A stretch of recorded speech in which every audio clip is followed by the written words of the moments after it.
Mostly student मुझसे पूछते हैं कि सर हम एनसीईआरटी को फॉलो करें या हम कोई और बुक भी रेफर कर सकते हैं। बेटा अगर आपके पास एनसीईआरटी है तो आप उसे फॉलो कर सकते हैं, साथ के साथ आप हमारे वीडियोस फॉलो करते रहिए जो कि आपके लिए बहुत हेल्पफुल होने वाली हैं। तो आप एनसीईआरटी फॉलो कीजिए और हमारे वीडियोस आप फॉलो कीजिए, आपका कंसेप्ट बिल्कुल क्लियर हो जाएगा। Hello friends, welcome back to your channel Rahul's knowledge portal.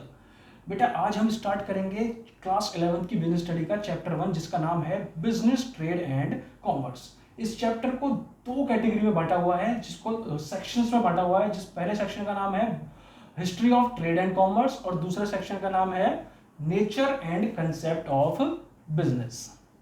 तो बेटा आज हम स्टार्ट करने वाले हैं nature and concept of business section 2। जो सेक्शन 1 है history of trade and commerce, इसको थोड़ा हम बाद में डील करेंगे। ओके, तो बेटा स्टार्ट करते हैं बिजनेस से। तो क्योंकि हम बिजनेस स्टडी पढ़ रहे हैं तो हमें सबसे पहले पता होना चाहिए कि बिजनेस का मतलब क्या होता है। तो बिजनेस का मतलब होता है बेटा, बिजनेस की जो डेफिनेशन है वो है business refers to an occupation in which people regularly engage in activities related to purchase, production and sale of goods and services with a view to earn profits। इसमें दो वर्ड्स जो हैं बेटा वो बहुत इंपॉर्टेंट है, एक तो वर्ड्स रेगुलरली और एक है अर्निंग प्रॉफिट्स। तो इसका मतलब ये होता है कि बिजनेस एक ऐसा ऑक्यूपेशन है जिसमें जो लोग हैं वो लगातार कुछ ऐसा काम कर रहे हैं जिससे उन्हें क्या हो रहा है, प्रॉफिट हो रहा है। अगर मैं बात करूं तो रेगुलरली एंगेज होना बहुत जरूरी है, क्योंकि रेगुलर अगर आप एंगेज नहीं होंगे तो भी बिजनेस नहीं कहलाएगा, और आप रेगुलरली एंगेज हो रहे हैं लेकिन आप प्रॉफिट नहीं कमा रहे, आप प्रॉफिट नहीं अर्न कर रहे तो भी बिजनेस नहीं कहलाएगा। इन सारे वर्ड्स को मैं फीचर्स में समझाऊंगा आपको थोड़ी देर बाद। ओके, तो सेकंड कंसेप्ट जो आता है बेटा वो होता है सोसाइटी में दो तरह की एक्टिविटीज होती हैं जिसको हम ह्यूमन एक्टिविटीज भी कहते हैं। जो पहली एक्टिविटी है बेटा वो है इकोनॉमिक एक्टिविटी और जो सेकंड एक्टिविटी है वो है नॉन इकोनॉमिक एक्टिविटी। तो जो इकोनॉमिक एक्टिविटी है उसका मतलब है कि कोई आप ऐसा काम कर रहे हैं या कोई ऐसी एक्टिविटी कर रहे हैं जिससे आपको अर्न हो रही है मनी, जिससे आपको अर्न हो रही है आपकी लाइवलीहुड।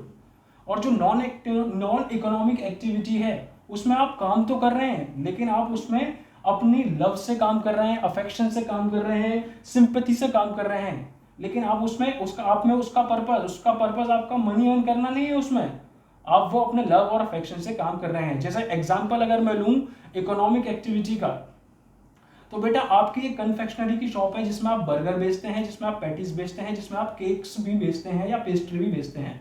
तो आप इसके बदले में जो आप ये गुड्स देते हैं तो आप क्या चार्ज करते हैं बेटा, आप मनी चार्ज करते हैं, इससे आप अपना लाइवलीहुड अर्न कर रहे हैं। लेकिन आपकी शॉप पे सपोज करो कोई भूखा आदमी आ गया और आपको सिंपैथी से उसको कुछ देना पड़ गया, आपने बोला चलो यार ये भूखा है मैं इसको कुछ खाना खिला देता हूँ। तो आपने वो काम जो किया है वो सिंपैथी से किया है, उसमें आपने कुछ मनी अर्न नहीं की है, तो वो आपकी हो गई नॉन इकोनॉमिक एक्टिविटी।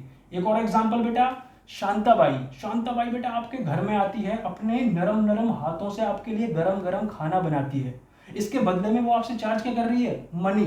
तो वो क्या है उसके लिए इकोनॉमिक एक्टिविटी। लेकिन वो ही अपने घर में जाती है और अपने फैमिली के लिए खाना बनाती है और उसके बदले में वो कुछ चार्ज नहीं कर रही, क्योंकि वो किससे कर रही है, वो अपने लव से कर रही है, अफेक्शन से ये काम कर रही है।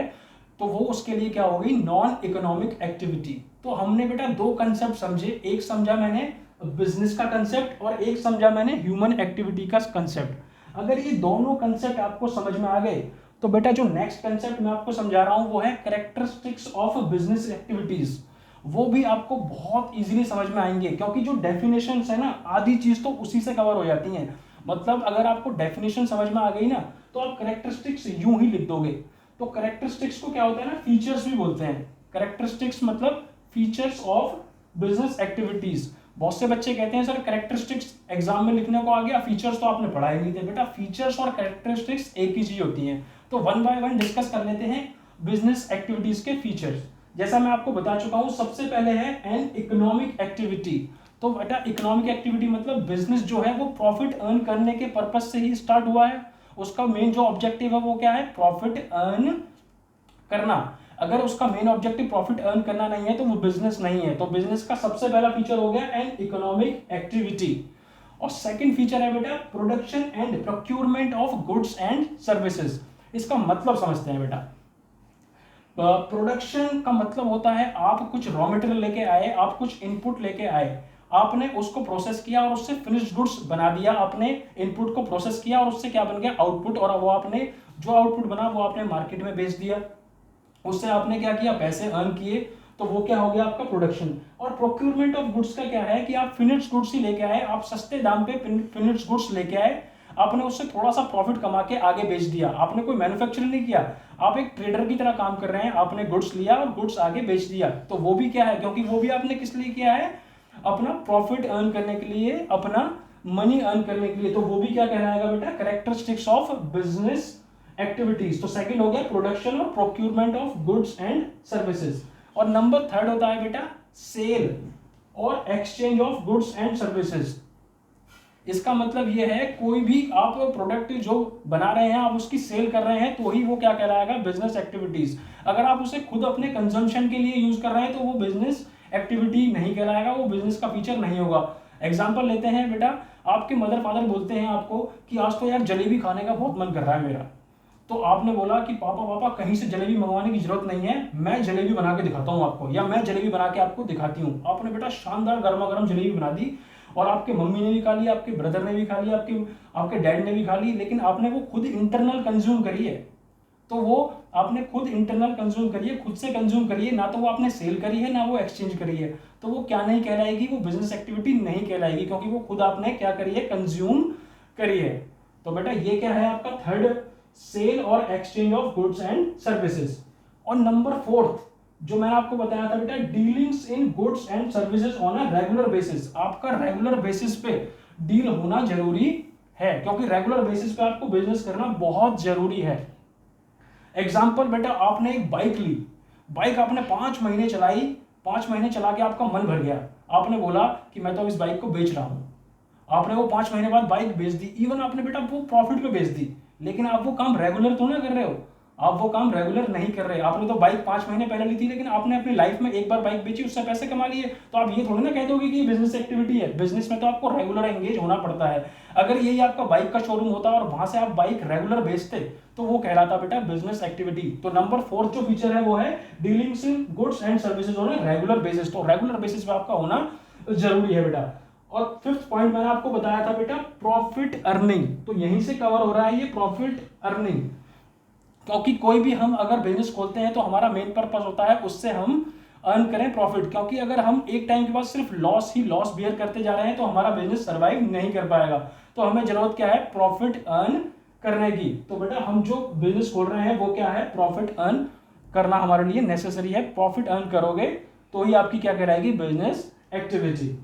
और बेटा 6th पॉइंट है अनसर्टेनिटी ऑफ रिटर्न। आप बिजनेस खोल रहे हो, आपको कुछ पता नहीं होता, जैसे लाइफ में बेटा कुछ पता नहीं होता, कुछ अनसर्कमस्टांसेस हो जाते हैं, कुछ अनअवॉइडेबल सर्कमस्टांसेस हो जाते हैं।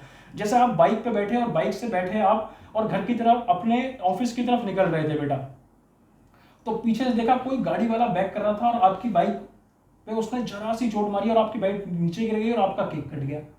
तो आपको कुछ पता था कि क्या होने वाला है? ऐसे ही बिजनेस खोल के बैठे हैं, बिजनेस स्टार्ट किया है आपने, लेकिन हमें उसमें कुछ पता नहीं है कि बिजनेस में कब तो हमें प्रॉफिट हो जाएगा, कब हमें लॉस हो जाएगा। कभी कभी तो हमारी सेल बहुत ज्यादा हो जाती है और कभी कभी हमारी सेल होती नहीं है। तो ये होता है बेटा अनसर्टेनिटी ऑफ रिटर्न। मुझे पता नहीं है कि मैं प्रॉफिट भी कमाऊंगा या नहीं कमाऊंगा, कभी मैं ज्यादा कमा लूंगा, कभी मैं कम कमा लूंगा, तो मैं इसके बारे में कभी सर्टेन नहीं रहता, मुझे इसके बारे में नहीं पता होता, कोई गारंटी नहीं है कि मैं प्रॉफिट कमाऊं भी या नहीं। तो this is called uncertainty of return. अब लास्ट पॉइंट देख लेते हैं बेटा, जिसका नाम है एलिमेंट ऑफ रिस्क। जब बिजनेस स्टार्ट किया है तो आपके साथ रिस्क एसोसिएटेड होगा ही होगा। आपको कई बार ऐसा हो सकता है कि आपने कोई काम शुरू किया, जैसे सपोज करो बेटा आपने कपड़े का काम शुरू किया, आपने जिस तरह के कपड़े बेचे लोगों के प्रेफरेंस में चेंज हो गया, लोग आज वो कपड़े नहीं पहन रहे, दूसरे स्टाइल के कपड़े पहनने लगे, तो आपका बिजनेस तो बेटा ठप हो गया। तो आपको पता नहीं था कि ये हो जाएगा। कोई कॉम्पिटिटर मार्केट में ऐसा आ गया, कोई कॉम्पिटिटिव आपको कहीं से कॉम्पिटिशन ऐसा मिल गया कि आप सर्वाइव नहीं कर पा रहे उस कंपटीशन की वजह से, तो आपको एलिमेंट ऑफ रिस्क है, रिस्क आपके साथ है। आपने शॉप खोली बेटा और शॉप में ही कुछ नेचुरल कैलेमिटीज से मेरी शॉप गिर गई, तो आप उसको बियर नहीं कर पाओगे, तो ये आपका लॉस ही लॉस है। तो बेटा आज जो हमने देखा था वो देखे हैं बेटा 3 टॉपिक। सबसे पहले देखा है हमने बेटा बिजनेस का मतलब, और उसके बाद देखा हमने ह्यूमन एक्टिविटीज, और थर्ड देखे हैं हमने कैरेक्टरिस्टिक्स ऑफ बिजनेस।